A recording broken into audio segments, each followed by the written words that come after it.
Bien évidemment, on pensait, vous vous en souvenez, il y a 24 heures que Trump avait fait un pas vers la victoire. Il semblerait maintenant que Biden ait fait lui 2 pas vers la victoire. Mais attention, les Trumpistes disent c'est pas tout à fait terminé. Loin s'en faut. Attendez que les États qui sont aujourd'hui contestés tombent véritablement dans une escarcelle, la démocrate ou la républicaine, pour dire c'est une victoire pour Biden.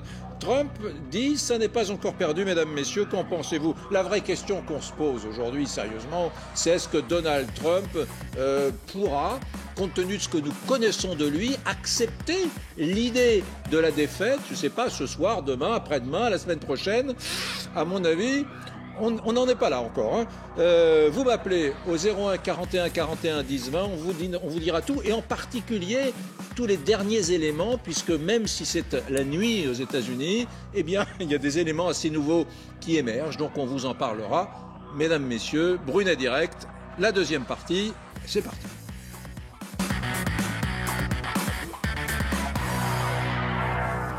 J'aimerais sans plus attendre que nous allions retrouver Thibault Gauthier, journaliste LCI. Thibault, merci d'être avec nous. Joe Biden est donc, ça c'est clair, en bonne position, c'est incontestable. On y voit donc un peu plus clair entre cette nuit et ce matin.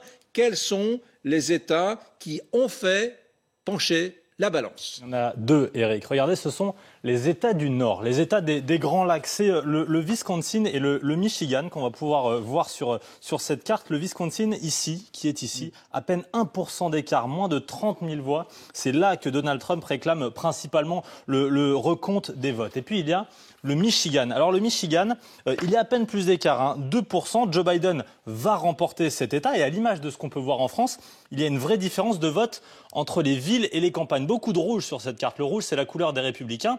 Là où il y a du bleu, c'est dans les grandes villes. Regardez, c'est celle-ci, c'est Détroit, c'est la plus grande ville de l'État où les électeurs votent majoritairement démocrates. C'est ici que Joe Biden a fait la différence. Alors ça ne suffit pas pour Joe Biden, ça ne suffit pas à cet instant. Où est-ce qu'il va trouver, Biden, les grands électeurs qui lui manquent encore? Alors il y a un chiffre qui compte, que tout le monde connaît maintenant, 270 pour être élu. Il lui en manque donc 17. Et on va aller vers l'ouest du pays, où il y a 2 États qui intéressent tout particulièrement Joe Biden. Regardez, c'est le Nevada, 6 grands électeurs, et l'Arizona, 11 grands électeurs. Alors l'Arizona, c'est quasiment fait. Il y a d'ailleurs plusieurs médias américains qui donnent Biden vainqueur. Le Nevada, c'est beaucoup plus indécis. On va se pencher dessus, à peine 8000 voix d'écart à l'heure où on se parle. Alors pourquoi cet optimisme côté démocrate? Eh bien regardez, même cause, mêmes effets. Le dépouillement est très avancé dans la plupart des cantons qui sont des cantons plutôt ruraux. Mais là où il y a encore beaucoup de votes à décompter,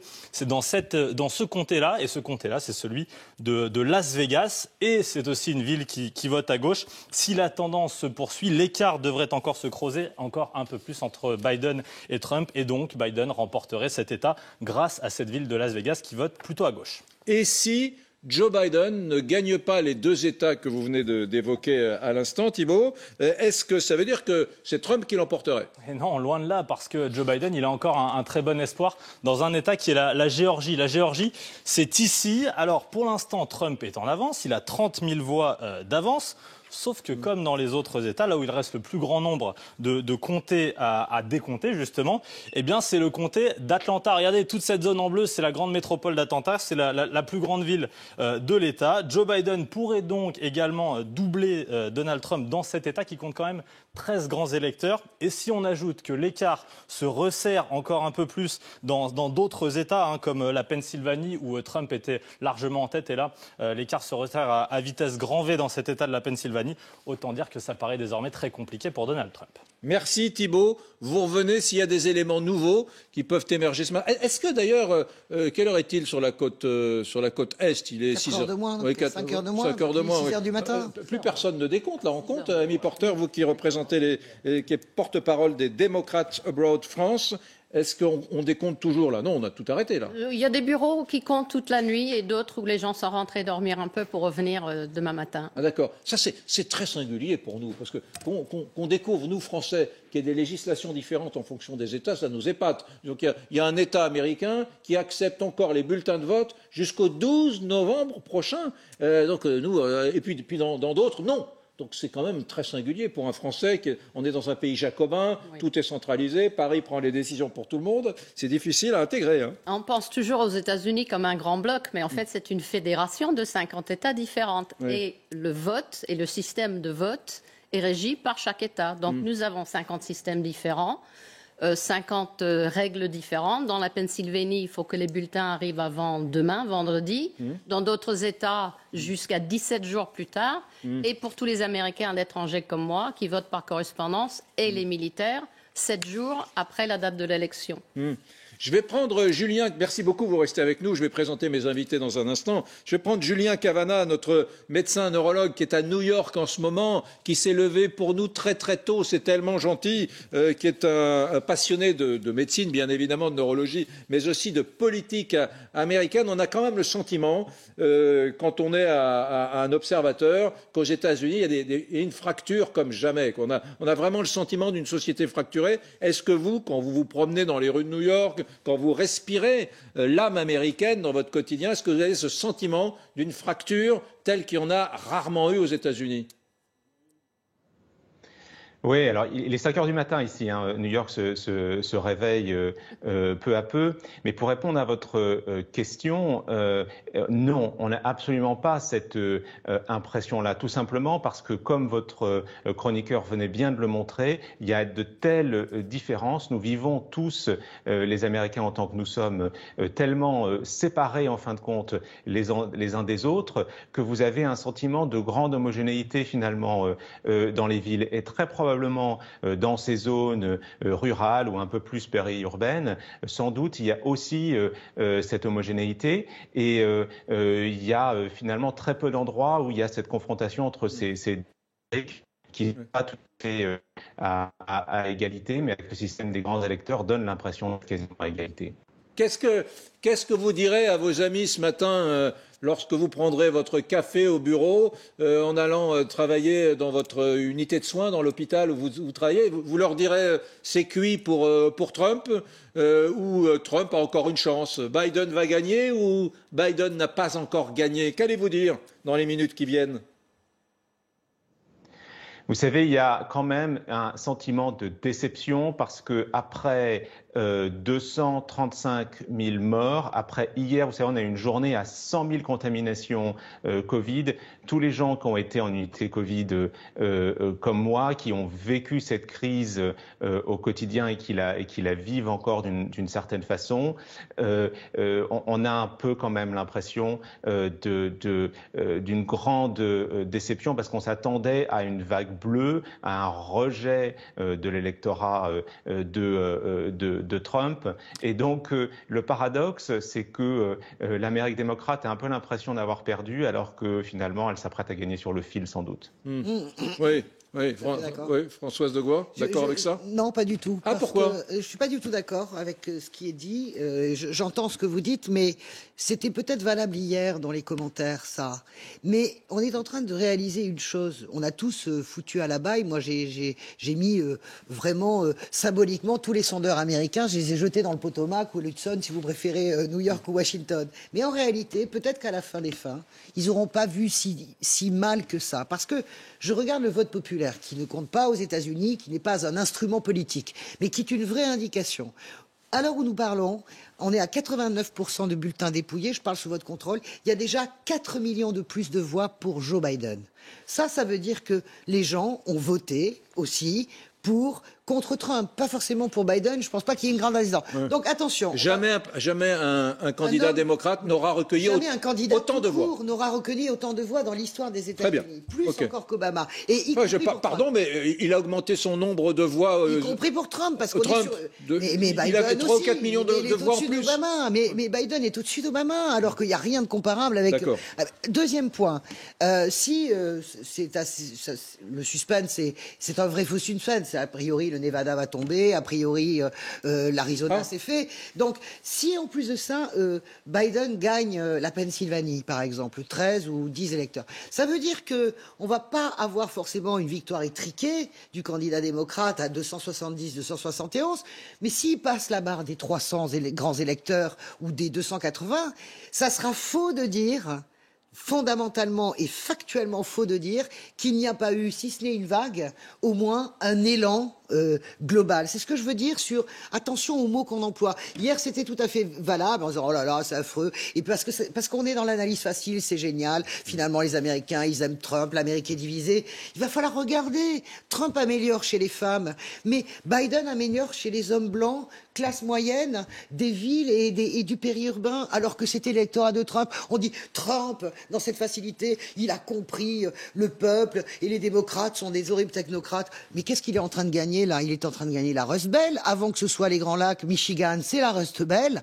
C'est véritablement... Les zones, c'est les ouvriers blancs, quoi. Oui, la Rust Belt, c'est la ceinture rouillée, c'est-à-dire pour parler de ces usines qui ont rouillé. Donc attention, mais attention quand même à nos analyses trop globales. Je pense qu'il va falloir regarder point par point où est-ce qu'il a gagné Biden, et c'est pas à l'évidence, c'est pas Hillary Clinton. Oui, mais enfin, je vous ai trouvé dur avec notre médecin à New York, parce que lui, il dit, il y a eu 235 000 morts. On pensait que Trump serait balayé à cause de sa gestion de la crise du coronavirus, et je suis très déçu. Mais un homme, non mais j'entends ce que dit notre ami neurologue, je comprends sa déception, enfin moi je ne suis pas électrice aux États-Unis, mais la réalité c'est que... Si vous l'étiez, on sait pour qui vous voteriez. Moi j'aurais adoré Bernie Sanders, pour ma part, je ne suis pas dans l'adhésion de Biden, mais Biden n'est qu'un instrument pour... Le socialo-communiste Bernie Sanders. Absolument, voilà, c'est affreux, l'anti-américain, l'ennemi de l'intérieur, ce que vous voulez. Bref, ce que je voulais dire, juste pour terminer, Eric, c'est simplement que il n'y a pas un seul instant dans cette campagne, et depuis des années, où Trump est descendu en dessous de 45%. Il a ce noyau. Pensez que... Non. C'est pas... Voilà, attendez. Je présente mes autres invités, si vous voulez bien. Je vais passer la parole à Anne Toulouse, qui est journaliste. Merci d'être avec nous, Anne Toulouse. Vous êtes correspondante de Radio France Internationale. Non, plus du tout. Vous fûtes. Vous fûtes. Ah, on m'a pas mis ex sur ma fiche. Non, moi, maintenant, j'écris surtout des livres. J'allais continuer. Oui, parce que je voudrais quand vous avez même été correspondante RFI aux États-Unis dans les années 90 et bien après, et vous avez publié Dans la tête de Donald Trump chez Stock il y a 4 ans. C'est la raison de votre présence ici. Est-ce que vous partagez cette opinion? Est-ce que Trump s'est pris une claque retentissante, contrairement à ce que nous pensions hier? Non, moi je suis désolée, mais je ne suis pas du tout d'accord. Moi, je pense que le résultat, s'il est ce que l'on pense, c'est-à-dire avec Biden, avec une victoire qui sera plus ou moins courte, mais qui ne sera pas ras-de-marée, avec la Chambre des représentants où les républicains vont augmenter légèrement leur minorité, et avec le Sénat qui restera vraisemblablement à majorité républicaine, je trouve qu'on va se retrouver avec une situation d'équilibre, de neutralisation des pouvoirs politiques qui va répondre aux aspirations de ce qui est quand même le plus grand parti aux États-Unis, parce qu'on parle toujours des démocrates et des républicains, mais au milieu, il y a les indépendants, dont je fais d'ailleurs partie, si je dois raconter ma vie, c'est-à-dire ceux qui refusent d'être affiliés à l'un ou l'autre parti. Et ces gens-là sont toujours frustrés parce que vous avez un choix qui n'est pas forcément le vôtre, d'autant plus que les deux partis ont dérivé vers les extrêmes, alors quand vous êtes au centre, vous êtes extrêmement malheureux.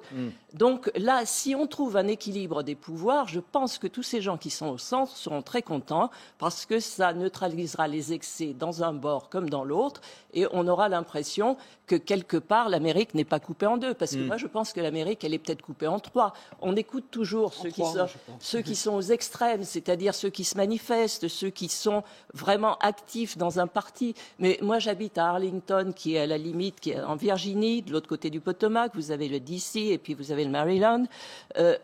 J'ai des amis qui travaillent, qui sont militaires, qui sont au département d'État, qui sont un petit peu partout. Je vous assure que j'ai organisé des dîners chez moi, je ne devrais pas le dire parce qu'on est en pleine épidémie, avec des gens qui sont républicains et démocrates. Personne ne s'est jeté ma bonne cuisine française à la figure. Beaucoup de gens sont très civilisés. Moi, j'ai beaucoup de contacts j'ai vécu à Atlanta, j'ai des amis à Atlanta. Mon fils a fait ses études à Nashville. Je parle avec tous ces gens-là.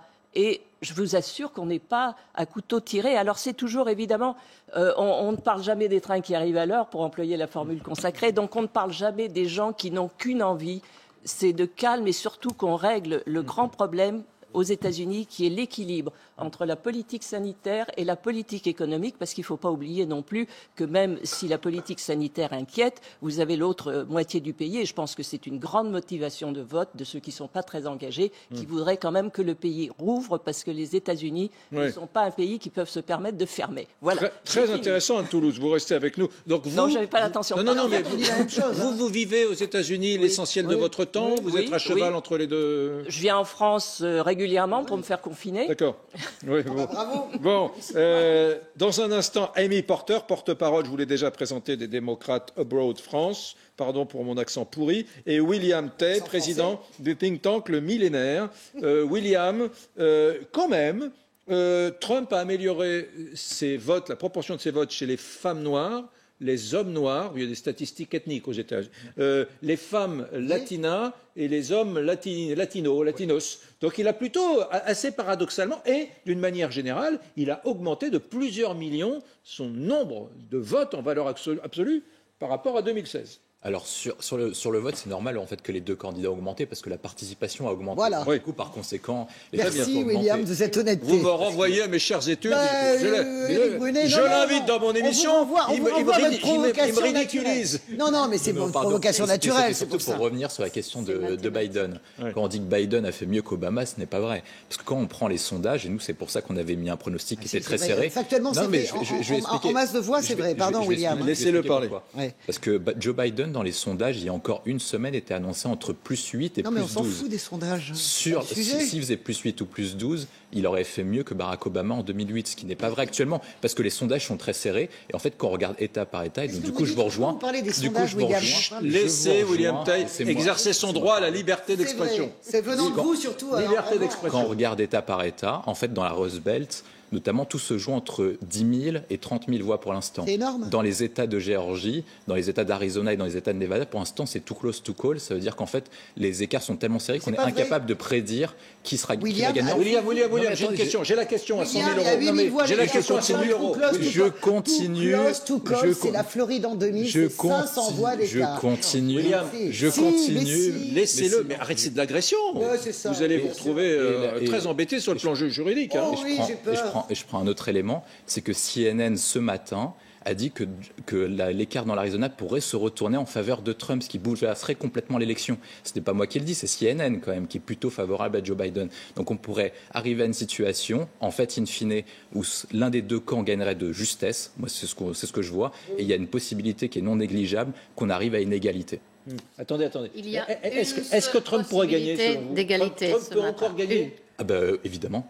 Trump peut encore gagner. Évidemment. Oui, évidemment, il peut gagner. S'il gagne l'ensemble des 6 États. Non, il n'a pas besoin. Ou 5 des 6 États. Il n'a pas besoin de la Géorgie, je crois. C'est possible, mais c'est peu probable. Il doit gagner la Pennsylvanie, la Géorgie et l'Arizona et la Caroline du Nord. Et pour l'instant, il est plutôt en tête devant. Donc, il peut être élu président. William, moi, Attendez. Il faut qu'on passe la parole à Amy Porter.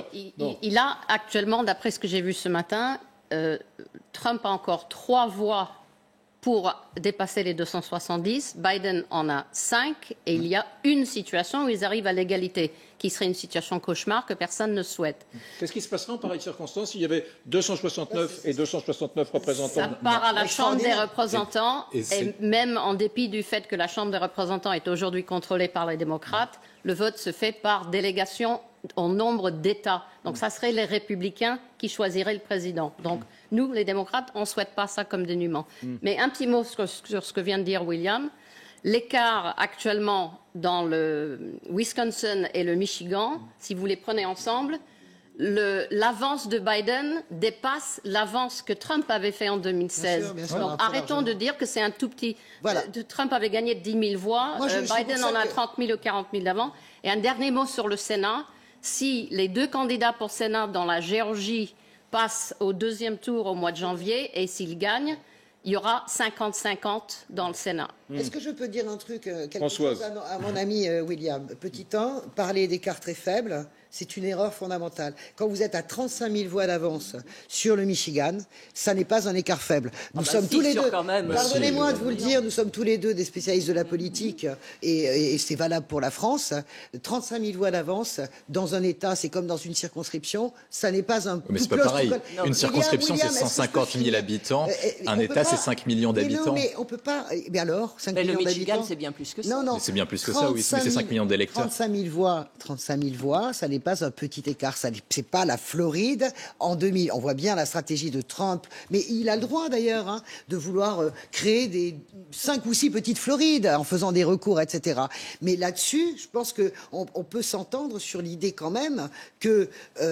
on n'est pas dans des petits écarts qui justifieraient qu'on a fraudé 400 bulletins par-ci et 500 bulletins par-là pour permettre la victoire. Alors attendez les amis, je voudrais qu'on revienne à New York où il est 5 heures du matin. Nous sommes en ligne avec ce neurologue du Massachusetts General Hospital, Julien Cavanagh, dont j'ai compris que vous aviez une tendresse toute particulière pour le démocrate Joe Biden. Dites, si Biden l'emporte au passage, le Sénat ne sera pas démocrate et je ne suis pas certain que tout sera fluide pour que Biden puisse accomplir en matière de santé et sur tous les registres les réformes qu'il a envie de mettre en œuvre. C'est loin d'être gagné sur le plan institutionnel. Vous avez entièrement raison. Je maintiens. J'aimerais que ce soit une bonne saison électorale pour les démocrates, mais ça n'est pas le cas. C'était la chance historique de reprendre le Sénat. Ça ne se fait pas. J'aimerais aussi croire qu'une présidence Biden et un Sénat républicain, ça va être le meilleur de l'Amérique. Cependant, on se retrouve en situation de blocage institutionnel et nous, les acteurs de santé de terrain, on se retrouve sans politique fédérale contre le Covid. Biden a une politique très ambitieuse à proposer. Il veut doubler le nombre de tests, il veut embaucher 100 000 personnes, il veut une obligation de porter le masque sur l'ensemble du territoire et puis surtout ce grand projet de chaîne d'alimentation en matériel médical pour les acteurs de terrain. Pour tout ça, il faut un financement et sans Sénat démocrate, il est très probable qu'on n'y arrive pas ou qu'on y arrive moins bien. Donc ça, c'est inquiétant pour moi en tant qu'acteur de terrain en santé publique et en acteur de soins. Anne Toulouse, intéressant. Qu'est-ce que vous pensez de cette analyse qui démolit ce que disait il y a un instant Françoise Degois ? Je vais redémolir l'analyse, moi. Anne Toulouse. Non, mais je comprends parfaitement les problèmes du personnel soignant, et c'est ce que je disais à l'instant. C'est que le Covid a fait éruption dans cette campagne et que vous avez un conflit entre la situation sanitaire qui, certes, est prioritaire, surtout pour un médecin, mais aussi entre le reste de la vie du pays. Moi, je vois par exemple... Non, mais ce qui est intéressant là, c'est que même battu, Trump gênerait considérablement l'action politique de Biden. Là, c'est plus Trump, c'est le Parti républicain. Oui, et puis, ça fait partie de la tradition américaine de gouverner. Le président, finalement, a assez peu de pouvoir aux États-Unis. En fait, il est borduré par le Congrès. Alors, s'il a un Congrès qui lui est favorable, il peut faire beaucoup de choses. Et encore, la plupart du temps, d'ailleurs, ils ne les font pas. Parce que vous regardez ce qu'Obama a fait quand il avait un Congrès favorable, pas grand-chose. Ce que Trump a fait quand il avait un Congrès favorable, pas grand-chose non plus. Généralement, il gâche ses 2 premières années. Vous avez aussi la Cour suprême qui peut mettre de l'ordre dans la maison. Donc, non, ce que je voulais dire aussi, c'est qu'on ne peut pas négliger la vie du pays. Par exemple, moi, où j'habite, en Virginie, les écoles sont fermées. Elles sont fermées depuis le mois d'avril. Vous vous rendez compte ? Tous les établissements scolaires sont fermés.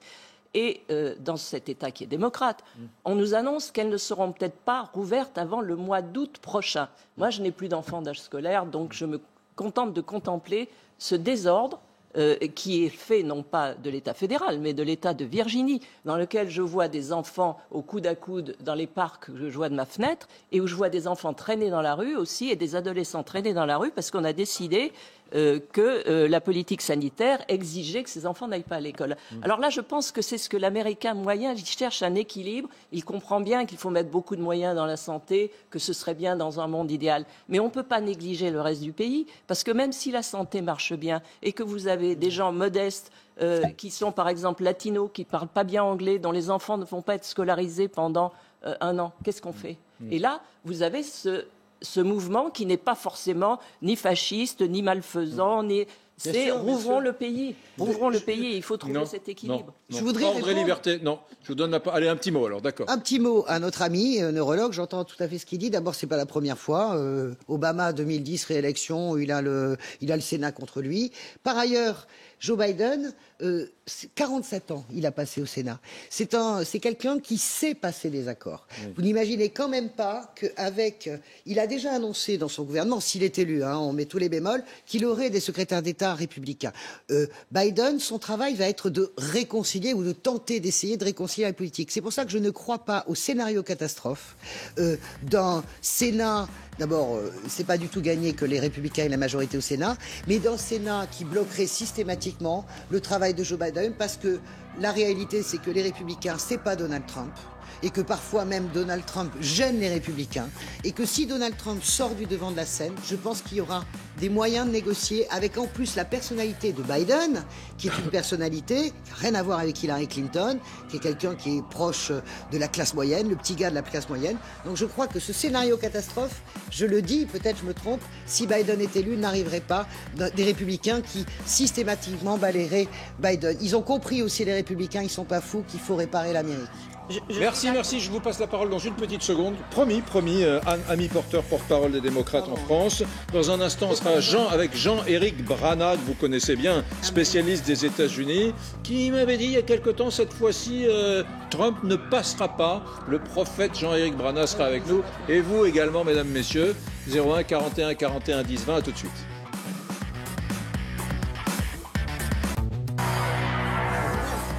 Mesdames, Messieurs, l'affaire est grave. Vous savez qu'on s'interroge. Est-ce que Biden a d'ores et déjà gagné? Est-ce que Trump bouge encore? Est-ce que Trump peut encore l'emporter? Et est-ce que, c'est la question plus générale qu'on vous pose, est-ce que Trump peut être de ces hommes qui acceptent l'idée de la défaite? Vous savez, le fameux petit coup de fil que le candidat battu, le président sortant, passe à celui qui a gagné. Ok, je reconnais ma défaite et je vous souhaite bonne chance.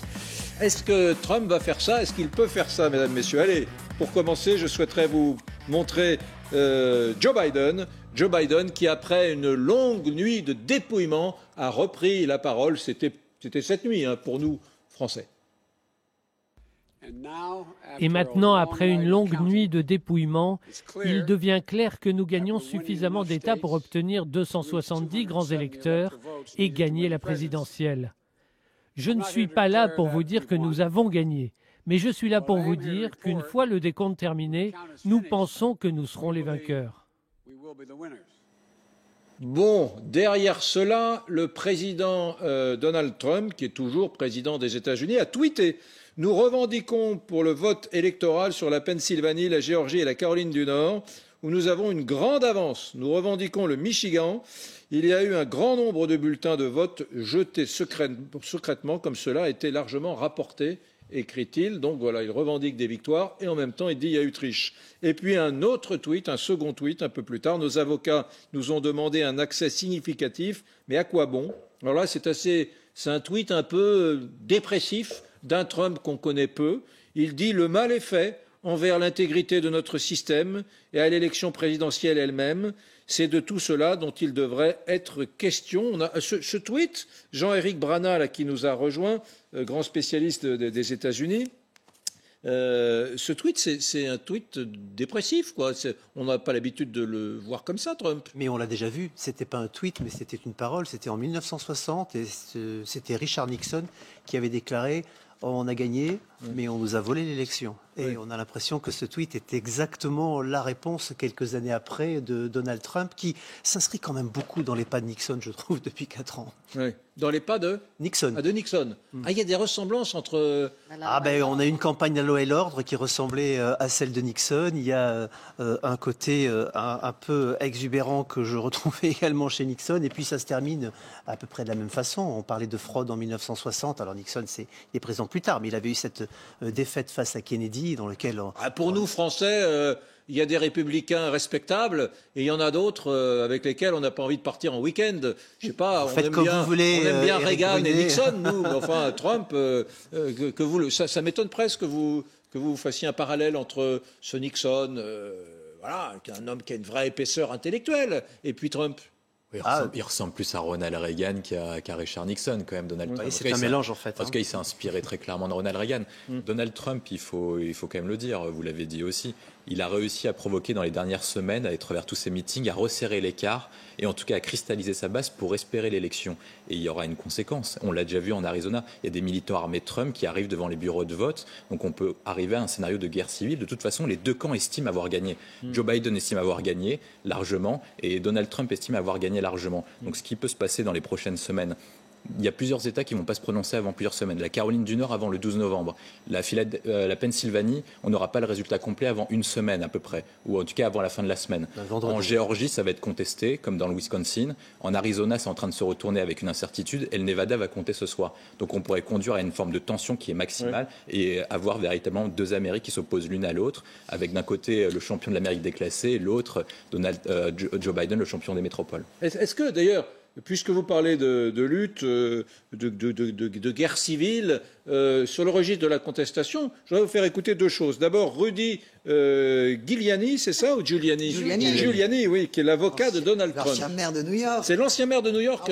Non, je sais que Giuliani est l'ancien maire de New York et qu'il est avocat, mais c'est aussi l'avocat de C'est star absolu. D'accord. Ce n'est plus le même. Non. Pas un seul républicain n'a pu examiner ces bulletins par correspondance. Mais ils viennent peut-être de Mars, ou peut-être du Comité national démocrate. Peut-être que c'est Joe Biden qui a voté 50 fois ou même 5000 fois. Les bulletins viennent peut-être de la prison. Philadelphie a une réputation de fraude, avec des personnes décédées qui ont voté. Donc nous allons essayer de voir combien il y en a. C'est le maire emblématique de New York, celui de la théorie du carreau cassé, qui a cassé la délinquance new-yorkaise, etc. Franchement, honnêtement, c'est dangereux. Moi, je trouve que globalement, vraiment, les Républicains et Donald Trump en tête jouent véritablement avec le feu en essayant d'induire l'idée qu'il y a des fraudes. Attention, parce que... Il y a peut-être des fraudes. Non, mais écoutez, on n'en sait rien, mais non, c'est pas ça ce que je vous dis. Mais écoutez, d'abord, faut arrêter avec ce délire. Donald Trump relaie des fake news, des espèces de courbes qui sont jaillies de toute la sphère complotiste. Vous avez des démentis qui tombent. Il est président des États-Unis. Je veux dire par là que peut-être qu'il y a des fraudes, mais j'en sais rien. Mais des fraudes, elles sont pas. Vous allez pas frauder de 30 000 bulletins. C'est inimaginable. Comment même vous pouvez donner là-dedans? Et le problème, c'est que quand des personnalités aussi puissantes que Giuliani, qui est vraiment mythique en fait aux États-Unis, en tout cas sur la côte est, qui était mythique. Mais souvenez-vous, dans les années quand il était maire de New York, tous les maires de grandes villes du monde allaient visiter New York. Comment avez-vous fait pour combattre l'insécurité comme ça? C'était un modèle. Mais il faut un sens quand même à un moment donné de la responsabilité. Et je trouve que dans ce jeu-là, pardon de vous le dire, je trouve que Biden est beaucoup plus responsable que le camp républicain. La campagne républicaine est en train de gratter des allumettes sur des gens qui sont intimement persuadés qu'on a triché, qu'on a inventé des morts qui votent, etc. Je vais regarder le fils de Donald Trump, qui parle de Giuliani. Eric Trump, justement. Oui. Guys, this is fraud. This is absolute fraud. We're going to win Pennsylvania, but they're trying to cheat us out of it because they know it's their only path to victory. Vous m'avez dit que c'était pendant qu'il parlait. Moi, j'ai dit que c'était scandaleux, cette image. Eric Trump n'a aucune responsabilité dans le gouvernement américain. Il est en train de se mettre au premier plan dans la contestation de ces élections. On est dans le népotisme le plus total. La famille Trump qui arrive à ce point-là au premier plan, c'est vraiment une image dégradante, je trouve, pour les États-Unis, dans lequel il devrait y avoir des équipes. Effectivement, la contestation fait partie de la démocratie, qui est ses armées d'avocats, qui aille devant les tribunaux. Tout ça est acceptable. Et même, je trouve, il y a un côté sain à ce point-là. Ça veut dire qu'on peut contester et qu'effectivement, ça se passe bien.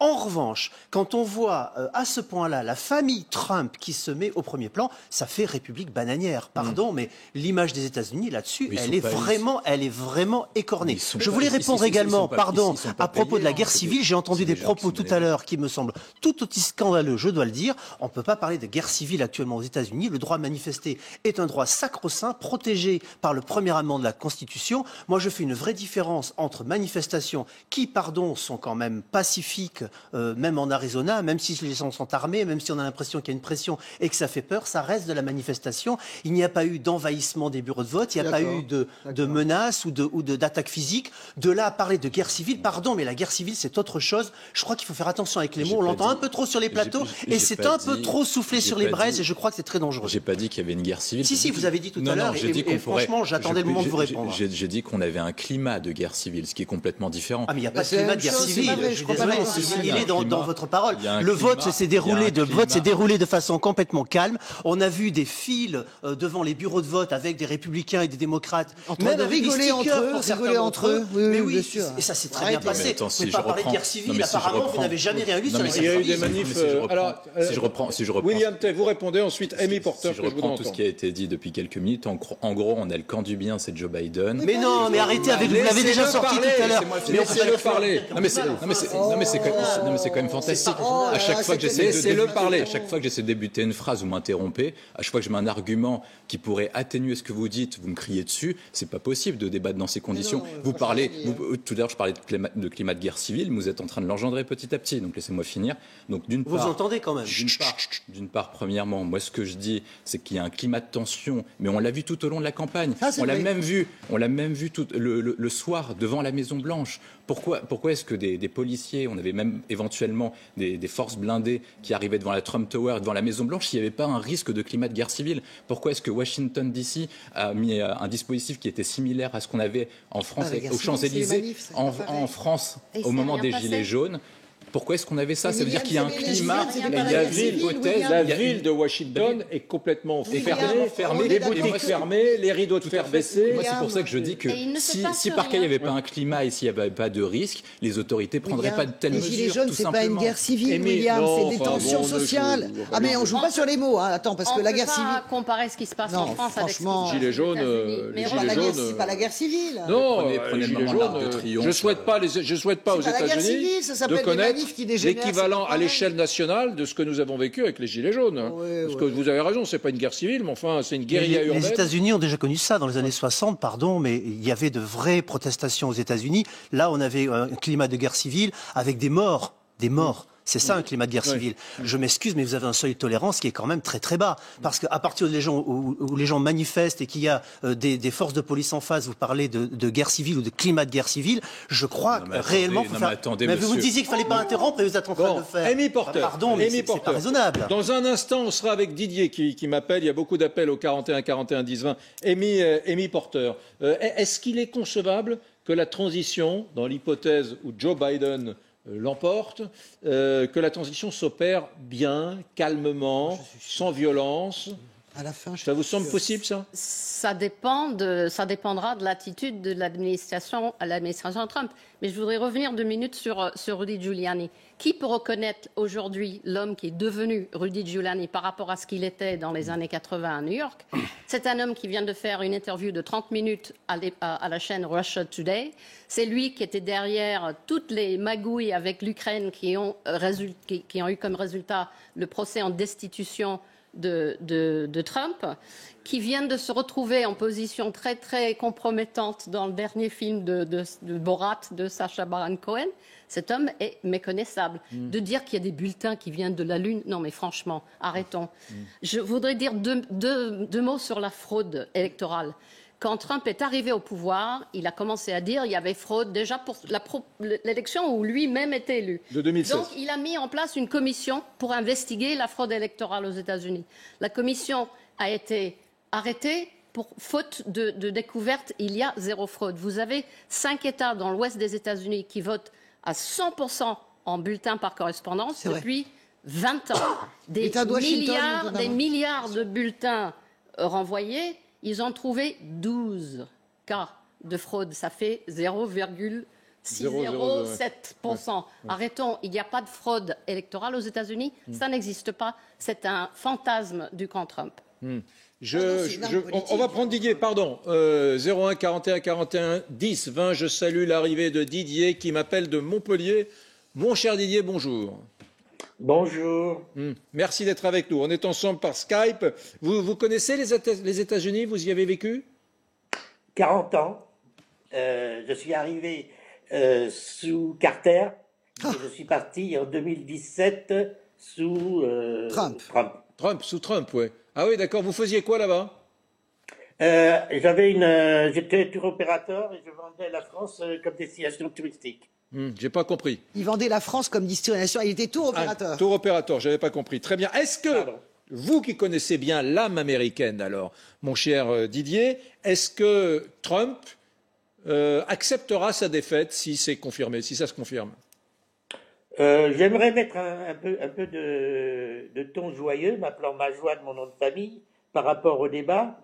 Et je voudrais dire quand même que les actions engagées par Trump, de façon intime par les magistrats, sont appelées en américain des Hail Mary lawsuits, c'est-à-dire des actions juridiques au nom de « Je vous salue Marie ». Ce qui veut dire qu'il n'y avait aucune chance de réussir, parce que légalement, comme l'a dit l'autre personne tout à l'heure, nous sommes dans un état de droit, et donc n'importe qui ne peut pas décider ce qu'il veut.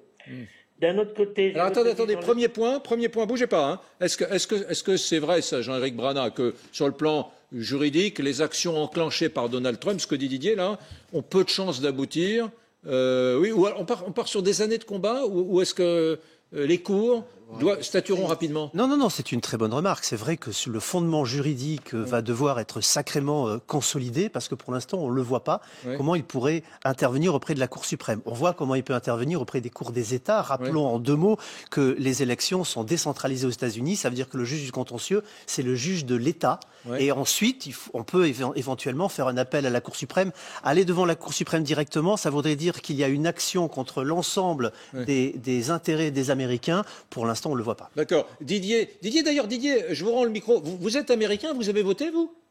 Oui, bien sûr. Ouais. Vous êtes plutôt voté... Texan et américain. D'accord. Vous avez voté, j'ai le droit de vous demander, parce qu'un Américain, il est assez transparent. Vous avez voté démocrate, enfin Biden ou Trump?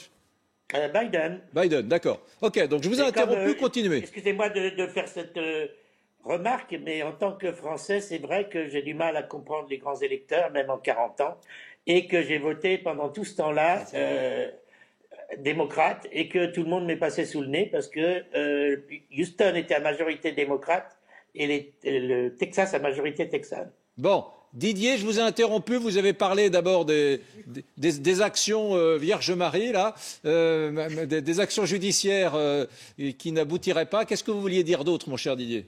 Je voulais quand même mentionner qu'il n'a pas été notifié, j'ai écouté CNN pas mal, qu'en Pennsylvanie, il y a en effet 30 000 votes qui ont été éventuellement comptés en double par erreur du fait que des formulaires ont été remplis 2 fois.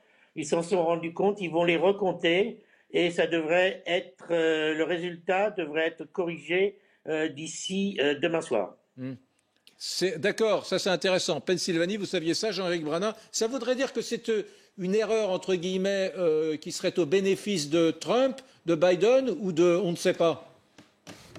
C'est une erreur qui arrive comme il y a toujours des erreurs. Oui, bon. Et là, je pense qu'on a oublié quelque chose dans tout ça.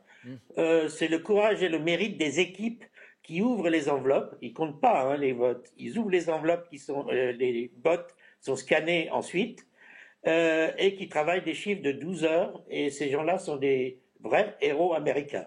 Bon, Jean-Éric Brana, vous ne saviez pas qu'il y avait eu cette erreur de 30 000 bulletins de vote en Pennsylvanie? La Pennsylvanie, elle devrait tomber dans l'escarcelle de qui, là?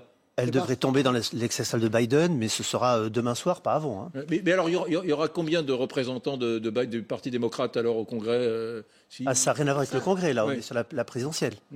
Oui, de représentants... de grands électeurs. De grands électeurs, pardon. Alors, la pire des solutions qu'il puisse y avoir, c'est 270 pour Biden. Parce que ça disait William tout à l'heure. Non, il parlait d'égalité, en réalité, qui est encore le plus pire des scénarios. Je suis bien d'accord avec vous, puisque là, ça va jusqu'au Congrès. Mais moi, je crois que sur le plan politique, le pire du pire, c'est quand même 270. Ça veut dire très mal élu, une seule voix. Et à ce moment-là, c'est vrai qu'il y aurait un camp républicain qui serait sacrément traumatisé en se disant, là, pour le coup, on nous a volé l'élection à 3 fois rien, et on on comprendrait à ce moment-là. Alors là, par contre, je pense qu'il y aurait des risques réels de dérive. Alors après, on mettra le nom qu'on voudra. Parce que nous, on n'est pas d'accord. Vous pensez que Biden va gagner le collège électoral à plus de 300. Moi, je pense que 4 victoires, ça se joue à 275 d'un côté ou de l'autre. Je termine mon propos, mais effectivement, je crois que Biden va gagner le collège électoral à 321 contre 247. C'est-à-dire qu'en réalité, la vague bleue a bien été là.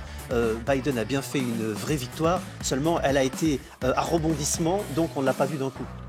Très bien, merci Jean-Éric Brana, mesdames, messieurs.